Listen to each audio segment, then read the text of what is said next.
Bonjour et bienvenue dans la saison 2 de Localocratie. Je suis Xavier Marichal.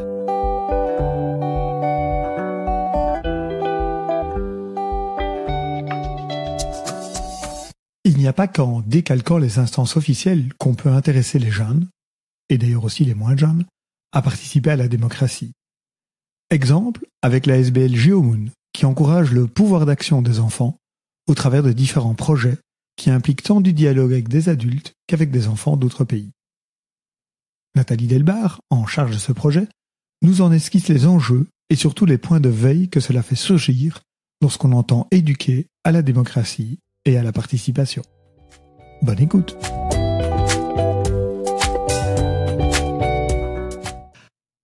Bonjour Nathalie Delbar. Bonjour Xavier Marichal.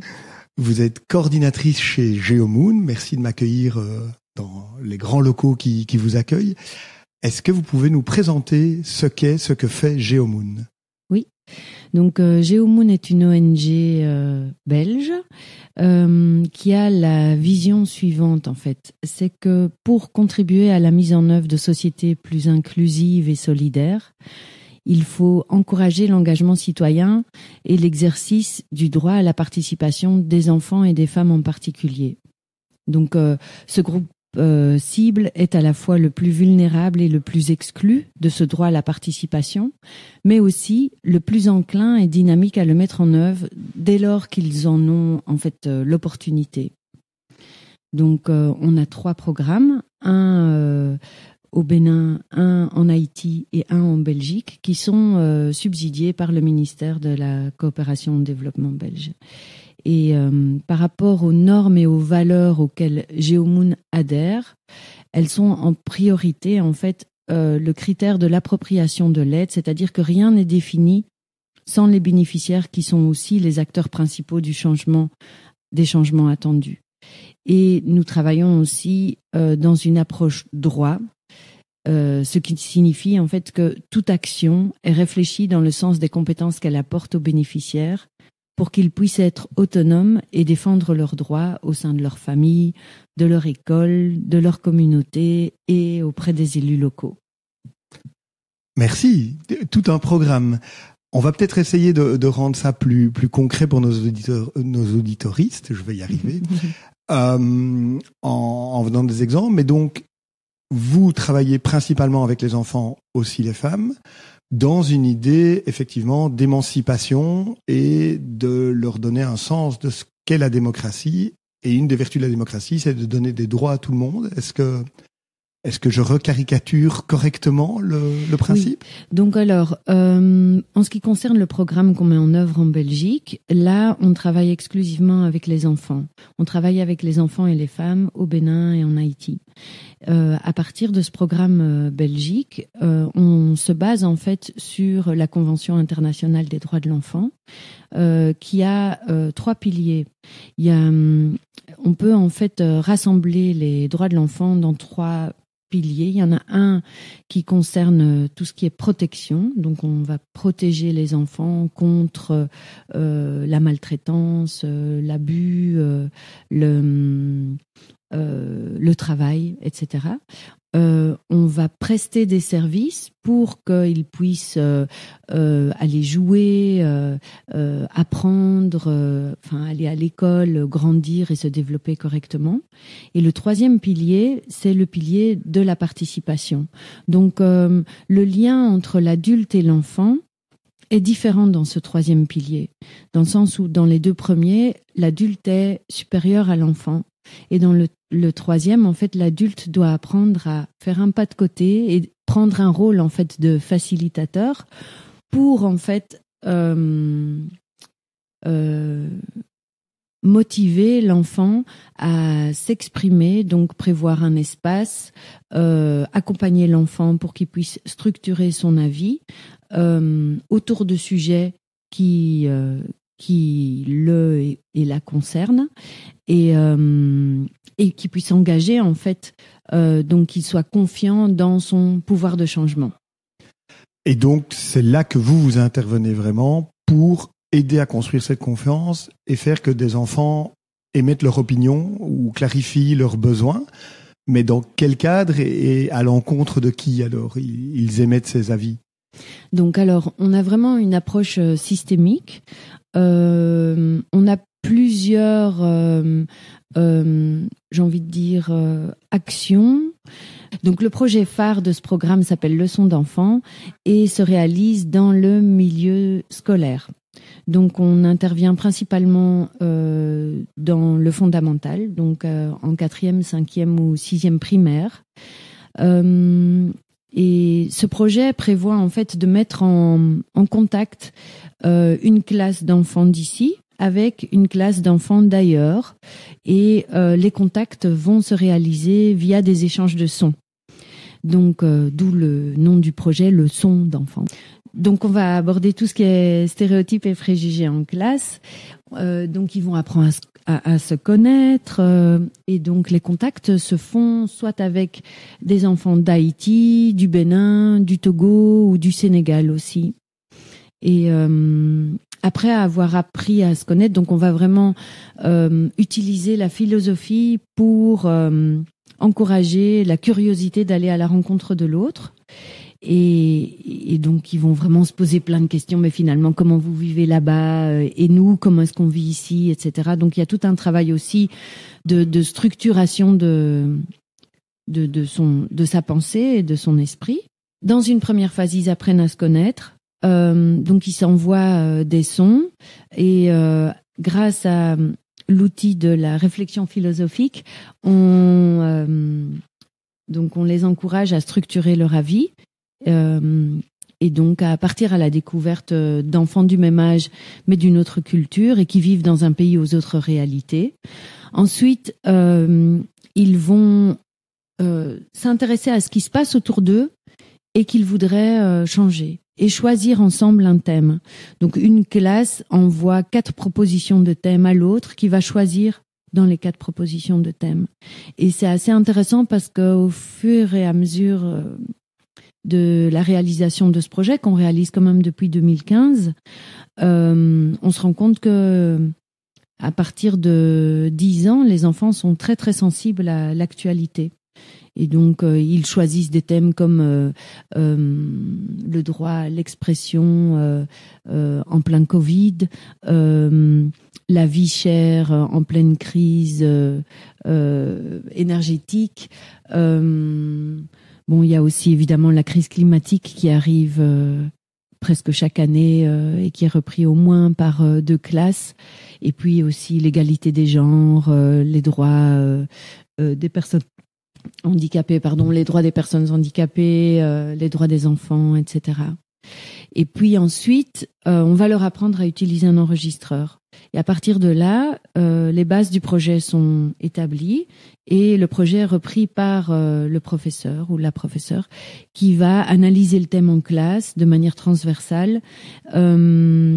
Et ce sont les enfants qui vont décider comment ils vont analyser le thème et le prof en fait dirige et facilite. Et donc sur base de discussion avec les enfants, ils vont décider d'aller interviewer un ou une expert en la matière et un ou une responsable politique. Et puis sur base des résultats de cette analyse, ils vont décider d'un acte citoyen à poser pour améliorer la situation à leur niveau. Et ensuite, ils vont aller faire la publicité de tout ce qu'ils ont fait, aller sensibiliser le grand public en réalisant une émission radio dans une radio locale. Formidable. Et donc, il y a d'abord ce moment d'échange entre des enfants de pays différents.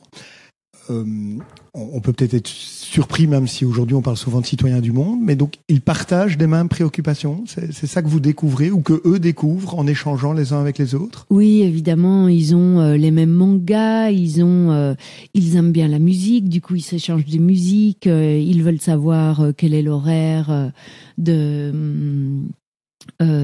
scolaire, donc c'est très... En fait, c'est chaque fois émerveillant de voir tout ce qui les relie malgré la distance et la culture et les réalités différentes.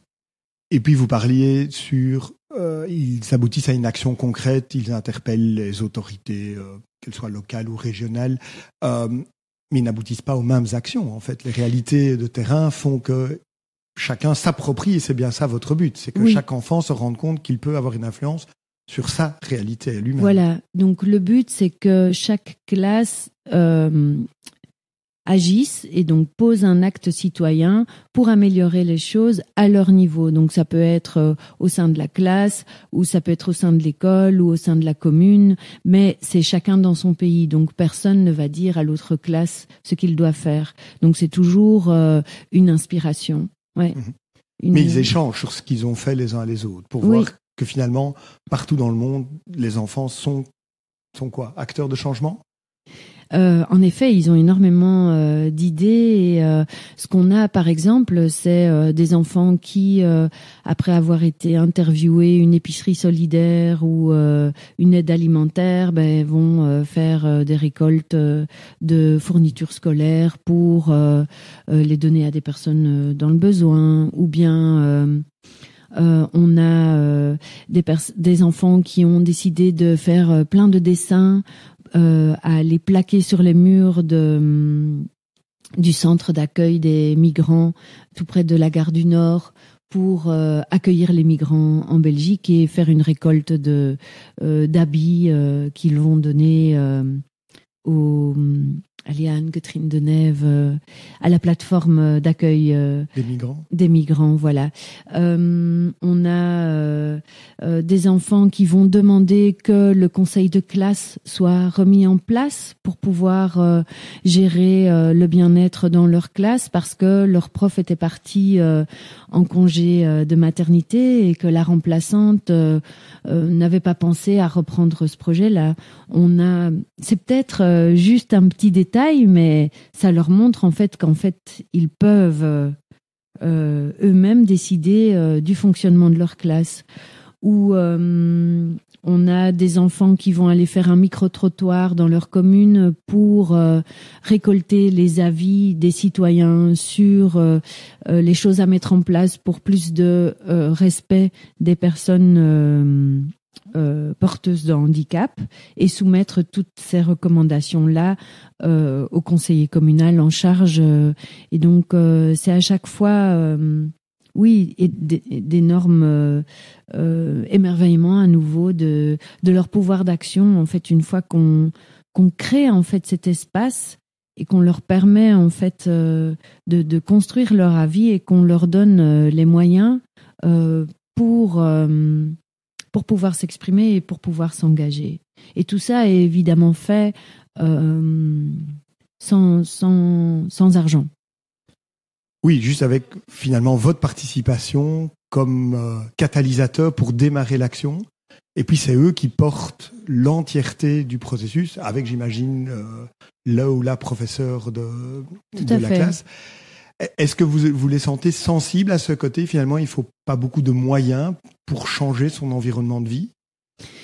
Il ne faut pas beaucoup d'argent, mais il faut du temps et des ressources humaines. Et il faut en fait que le contexte, donc l'école, la commune ou la société dans laquelle on vit, prévoit en fait cet espace-là.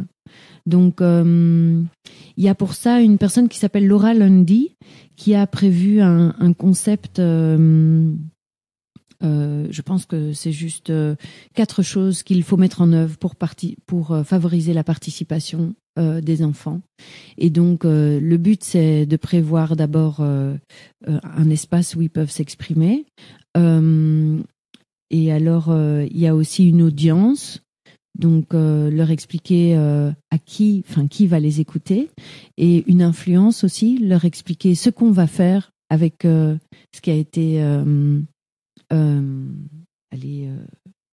ce qui a été mis en place, quoi.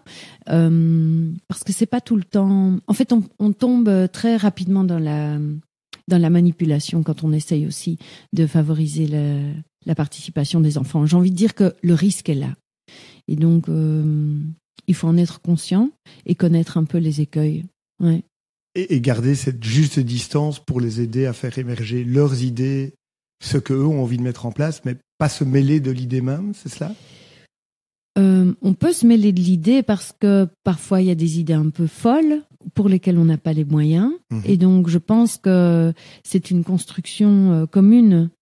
Ça nécessite en fait d'être à l'écoute et de se rendre compte à quel moment est-ce qu'on a envie de les diriger. Et donc en fait, est-ce qu'on ne les manipule pas parce qu'on essaye de les diriger quelque part?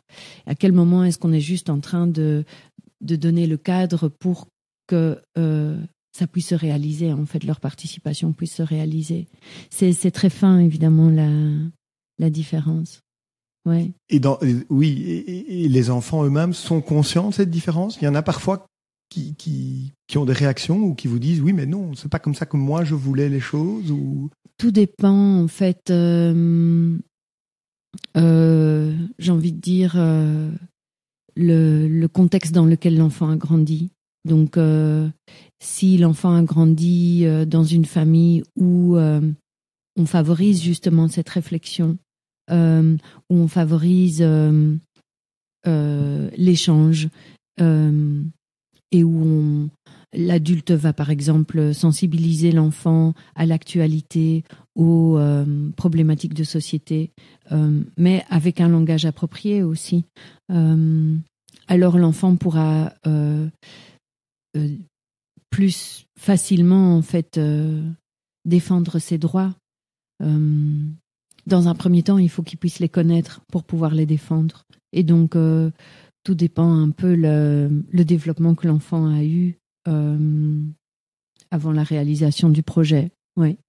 Et c'est le but de ce projet aussi, c'est d'apprendre en fait aux enfants qu'il existe une convention internationale des droits de l'enfant qui prône justement leur participation, et que à partir du moment où cette participation est mise en œuvre, elle est en fait le garant du respect des autres droits. Donc dès qu'on apprend en fait aux enfants qu'il y a un droit à la participation citoyenne qui existe, et que ce droit leur permet en fait d'avoir tous les autres droits qui sont respectés, eh bien alors on a des enfants qui peuvent être garants du respect de leurs propres droits et du respect des droits des autres personnes. Parce que je pense qu'ils n'hésiteront pas à dire s'il y a quelque chose qui leur semble injuste à partir du moment où on leur donne la possibilité de s'exprimer. Oui, et donc vous leur avez donné aussi une première expérience pratique de l'exercice de ces droits, et le fait que ce n'était pas juste un papier dans une convention abstraite écrite par des adultes il y a très longtemps.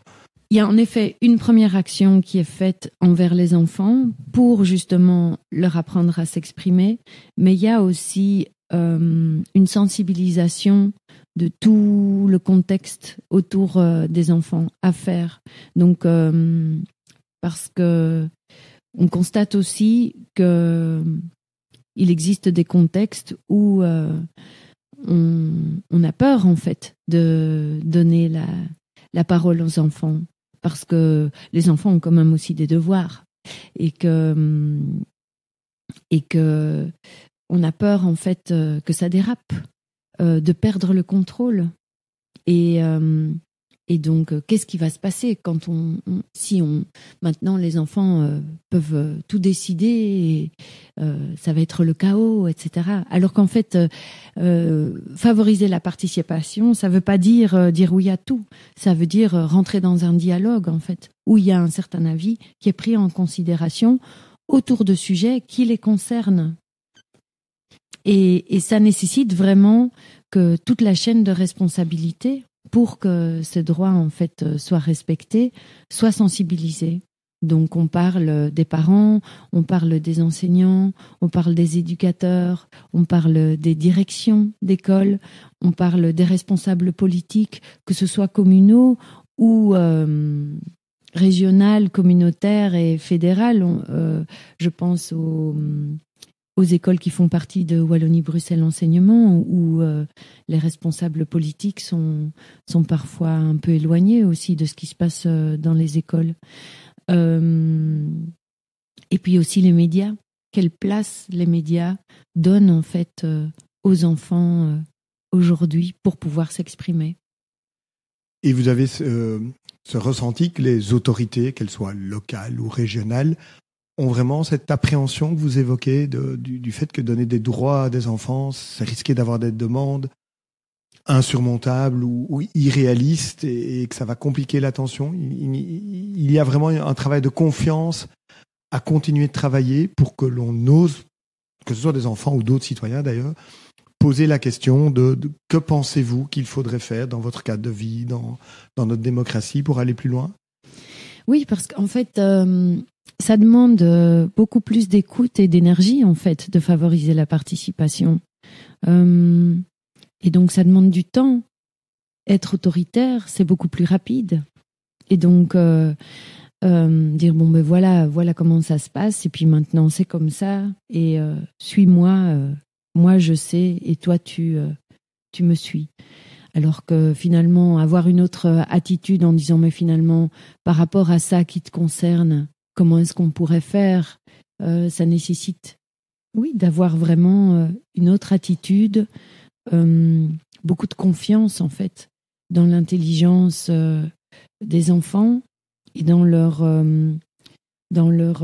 enthousiasme et dans les merveilles qui se créent quand on place un cadre qui booste leur confiance en eux et dans l'intelligence collective aussi qui se crée au sein du groupe. Donc oui, ça nécessite pas mal de lâcher prise. Et donc en termes de confiance, est-ce que la confiance émerge aussi au niveau de l'enseignante ou de l'enseignant dont vous avez accompagné la classe, avec une envie de réitérer l'expérience d'une année sur l'autre avec de nouveaux enfants, en autonomie ou avec vous de nouveau? Alors, certains profs ont essayé de le faire en autonomie et au début, en fait, c'était un peu notre but que le projet puisse se réaliser sans nous. Et puis, on s'est rendu compte que ce projet nécessite tellement plusieurs connaissances que on avait toute notre valeur ajoutée à être. On avait notre légitimité à être à côté de l'enseignante. Et donc, pourquoi ? Parce que il faut avoir des contacts à l'étranger. Donc, il y a des collaborations qui s'installent sur base de conventions avec les classes partenaires. Ensuite, donc oui, c'est ça, on ne travaille pas avec des personnes belges à l'étranger, on travaille à chaque fois avec des associations locales qui reçoivent aussi une partie du subside de la coopération internationale pour aller réaliser les animations dans les classes togolaises, béninoises, haïtiennes, sénégalaises, etc. Exactement comme nous réalisons les animations en classe ici. Ensuite, il faut avoir une connaissance du média radio pour pouvoir enregistrer et monter.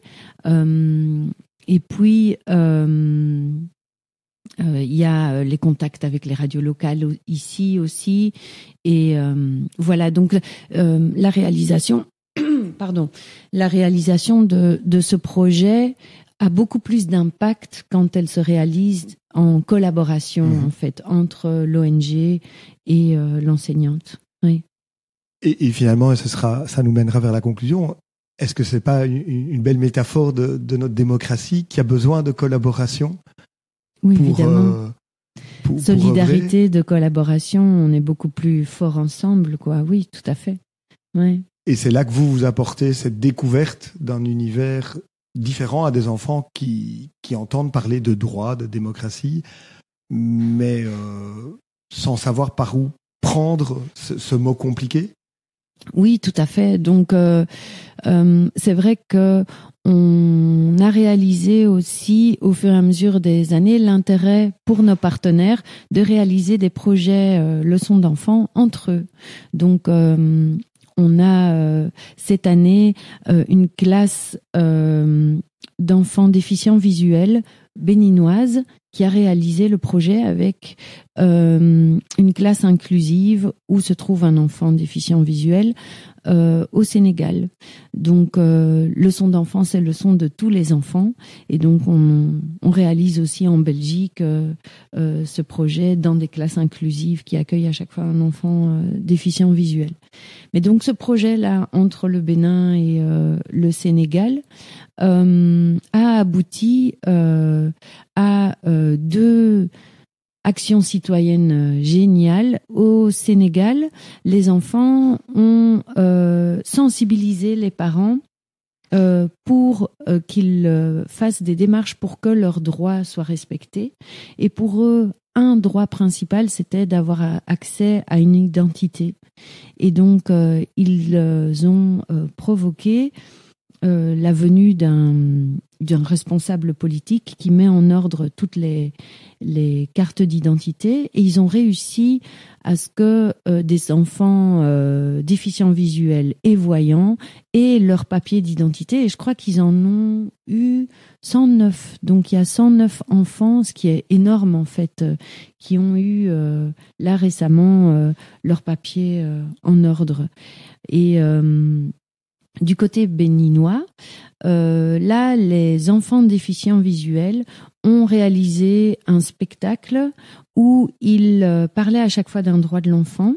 Donc, ils montraient le non-respect d'un droit de l'enfant et étaient présents à ce spectacle d'autres élèves de l'école, des parents, des profs, des responsables de la direction, des responsables politiques aussi.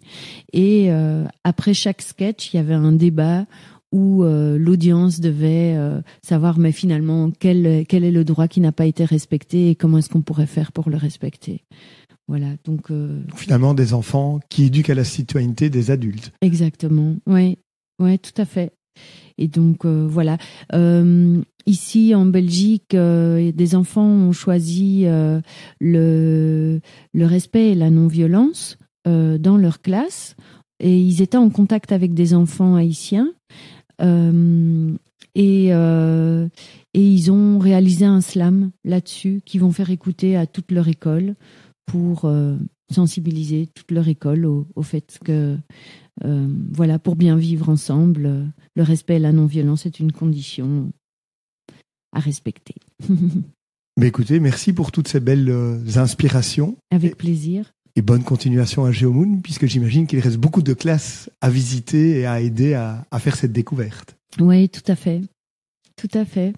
Ben, en fait, peut-être, si je pouvais juste rajouter encore autre chose, c'est que à côté de ce projet Leçon d'enfant, on s'est rendu compte au fur et à mesure des années que l'engagement citoyen n'est pas assez visibilisé, qu'il y a plein de choses qui se passent, mais que, en fait, l'année scolaire se termine et puis on tourne la page et on a oublié.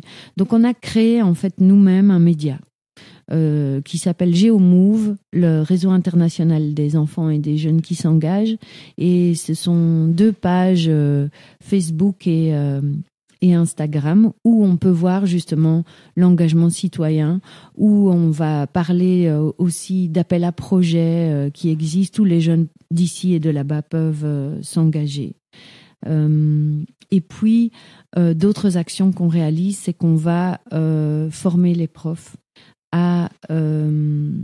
aux manières d'aborder les stéréotypes et les préjugés en classe, et aux manières de favoriser le droit à la participation. Donc on est reconnu par l'IFPC, qui est l'Institut de formation interréseau en Belgique, et où on donne du coup des formations de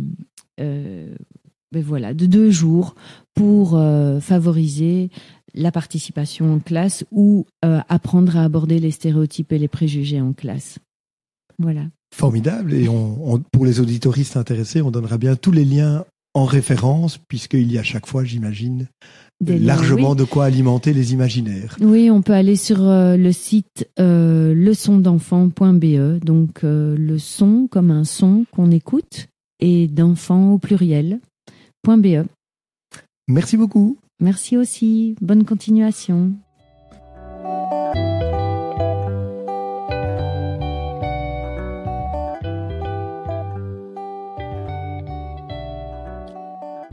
je retiens un grand élément de la discussion avec Nathalie, qu'elle a phrasé de manière explicite en parlant de son travail, mais qui me semble être une évidence récurrente à travers toutes les interviews que j'ai pu réaliser dans le cadre de Localocratie. Nathalie disait que favoriser la participation demande assurément beaucoup plus d'écoute et d'énergie ainsi que du temps. Effectivement, il faut non seulement faire confiance à d'autres, enfants ou adultes autour de la table avec nous, mais il faut définitivement être patient pour accepter que le résultat collectif prendra du temps pour émerger. L'adage « ensemble, on va plus loin, mais on va moins vite » me semble définitivement être d'application sur nos réflexions démocratiques. Merci de votre écoute, j'espère que cet épisode vous aura inspiré d'une manière ou d'une autre. Si c'est le cas, n'hésitez pas à réagir ou à en parler autour de vous. Et je vous dis à très bientôt pour la suite. Belle suite de journée, de nuit ou de matinée, c'est selon.